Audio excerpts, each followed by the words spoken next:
النهارده هقول لكم على سر نجاح مركز جراحات الشخير. السر في اجهزته. تعالوا بينا.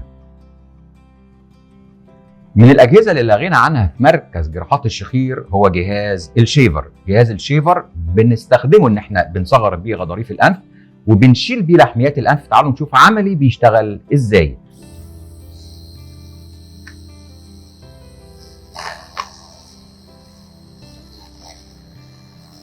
سريع جدا.